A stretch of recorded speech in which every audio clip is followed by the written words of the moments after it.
A large chunk of my background was in television media. I was in television news for a number of years, first as a producer, then as a reporter, then as an anchor, worked for a number of NBC, ABC affiliates around the country, and was rather successful in doing it, and really enjoyed it while I was doing it. But there came a point where, from a values standpoint, news really started rubbing me the wrong way. And I'll give you some examples.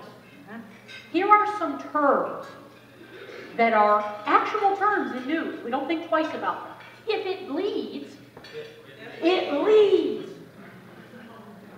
That's where your educational, informative value is coming from when you turn the television on.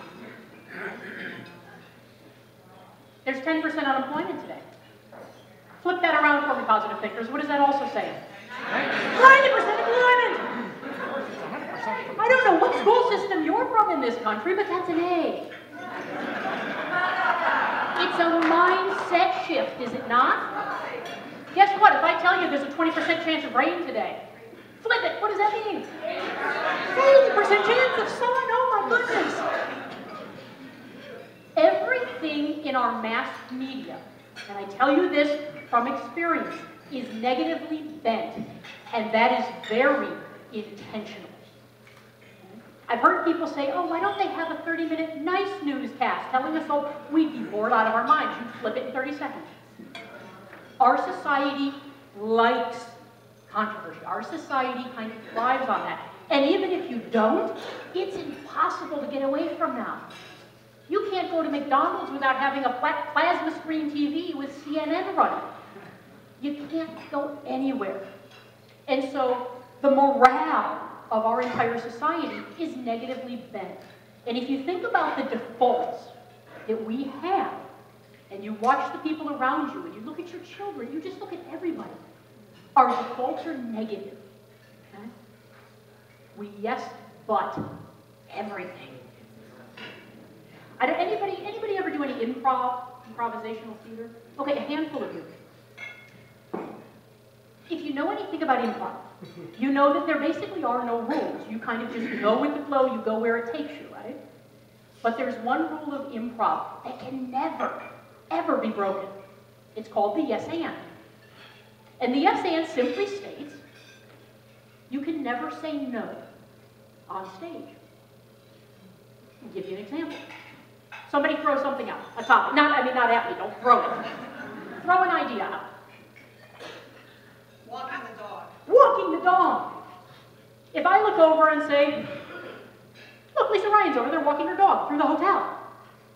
I can't look over as a partner on stage and go, no, she's not. She's sitting right there. What did I do?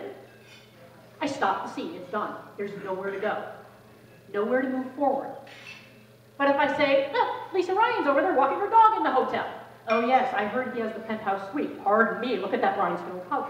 Hopefully something much more witty than that. But my point is, you have to say yes and add to it. Okay? Fascinating thing, we never yes and in our lives. We yes but everything. If you think about it, consciously go through one of your days conscious of you saying yes but in a variety of different ways. What you'll find is there are things that inspire you and motivate you and get you excited. And your response more often than not is, yeah! But I don't have time, I don't have money, I don't have energy. Wait, I can't do that. Oh, I already have a million things. No, somebody else is going to do that. Can I really do that? We yes but everything. So what do? We get excited about something and immediately start putting roadblocks in our own way. Nobody puts roadblocks in our way. Up here, we put tons of them. Okay? So let's talk a little bit about how do you get out of your own way? Because again, it's a default in our society. It's how we are. And we're surrounded by that, reminding us constantly. I have something that I call the 4 foundations. It's nothing new, just like anything in personal development. It's been around forever. The same stuff Confucius was talking about thousands of years ago is the same stuff that Aristotle and Plato were talking about, is the same stuff that Brian Tracy and Tony Robbins are talking about, is the same stuff we're talking about here right now. Okay? Simple concepts, and I will tell you my philosophy of everything. We are overthinking everything. Okay? So we're going to spend a few minutes learning how to get clarity, take action, and get a result that we want. Okay? In other words, give us a chance for a positive outcome, because that's what it's about. And remember, life's not about what's happening to you, because life's happening to all of us, whether you realize that or not. Life's all about what? How you're choosing to respond to what's happening to you. Okay? Some foundations. Let's talk about control. There are two things you need to know about control. One, there are things in your world over which you have zero control. And two, there are things in your world over which you have virtually total control. Tell me, what don't we have any control over? Gravity. Gravity! I love that. I've never had that. As I float away. And tripped. I almost demonstrated gravity by falling off the stage. Other people is at the top of my list most days. Weather. The weather! Traffic. The stock market. We could keep listing things, but we'll cut to the chase. All of those things over which we have zero control, are they not all of the things that we spend most of our time and energy stressing out about? Amazing, isn't it? What do we have virtually total control over? Our thoughts. There's only one thing, us, and that can encompass our thoughts, our attitudes, our actions, our choices, right? Our choices to correct other choices, right? Whether you're moving forward or backwards. It's us. So let's go back for a moment to life's not about what's happening to you, because how much of that can you control typically? Tiny bit, very tiny bit. But I can control how I'm choosing to respond. Let me give you an example. Let's talk about traffic, because this is a pet peeve of mine. And of yours, I'm sure, so let me share. You're driving down the street one morning. You're on your way to wherever you're going. And somebody cuts you off, and you hit your brakes. At that moment in time, and we have moments like this hundreds of times a day, I have a choice in how I can respond. There are really only two ways you can respond to that. One, I can slam on my brakes, and I can say, "You stood, hit my horn." I can even get to the point where I get up alongside the person and stare at them just so I can look at them. Can I do that? It's not the what we're doing. Sometimes it's the why are we doing what we're doing.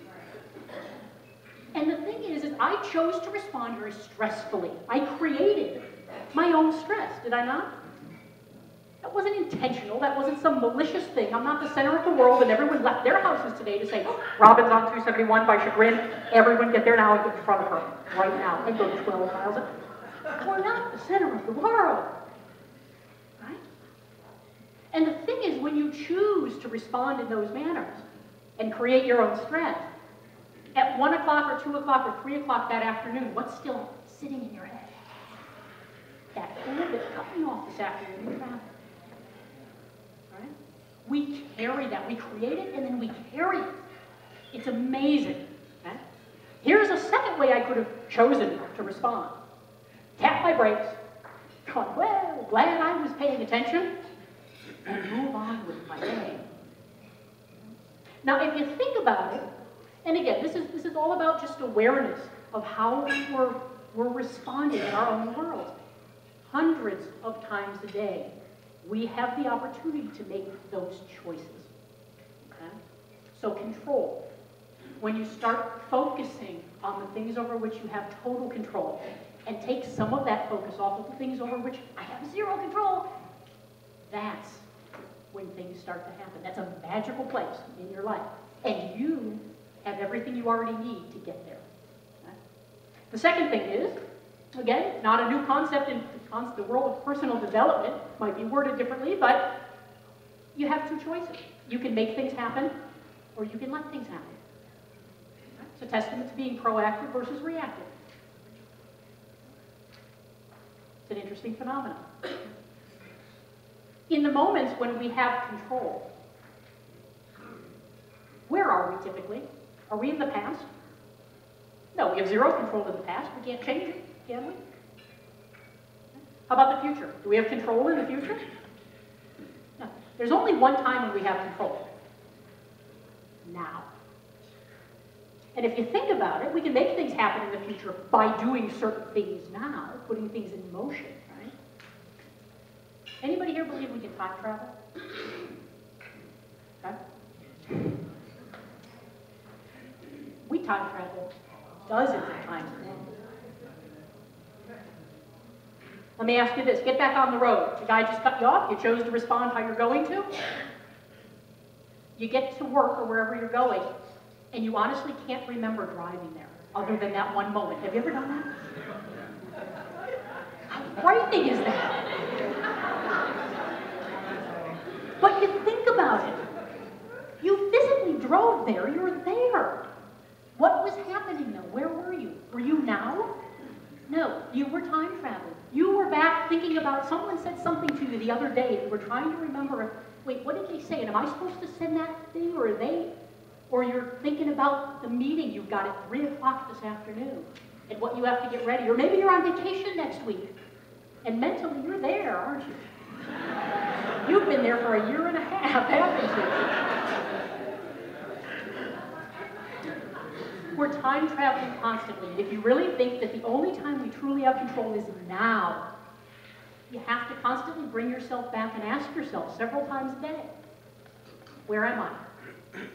If I'm not accomplishing something, is it because I'm not in the now? And refocus. Refocus. We talked about other people. This is an interesting thing about other people. I'm going to throw you an analogy that I think is quite simple, but hopefully meaningful to you. And it might spark some inspiration. It might even spark some action, because, again, clarity. What are you trying to do and why? Action. Do something about it. Once you have that clarity, you get a result. C-A-R, clarity, action, result. It's the car. Okay? Just keep driving your car forward. Okay? Think of this for a moment. We're all born and we're bus drivers. And all throughout our lives, we drive our buses. People are getting on our buses. People are getting off of our buses constantly. Some of them by choice. We've invited them on. Some of them just by virtue of our choices. Right? We work at a certain place. We go to a gym somewhere. We go to school somewhere. We are in certain organizations together.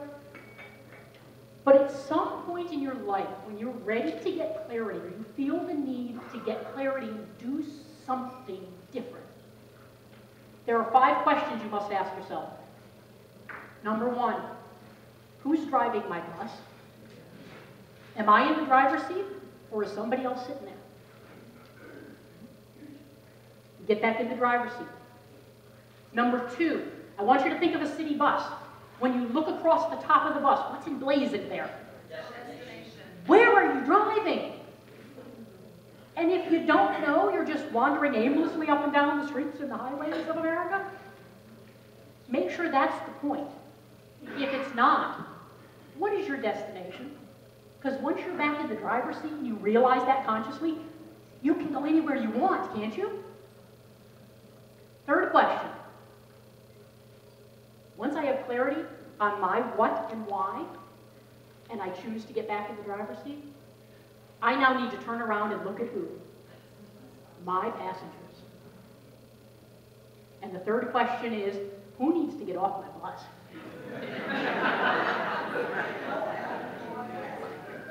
Now I have a question for you quickly. When I just said that, raise your hand. You might be sitting next to this person, so don't put names out. Raise your hand if somebody's name instantly popped to your mind when I said that. Someone did.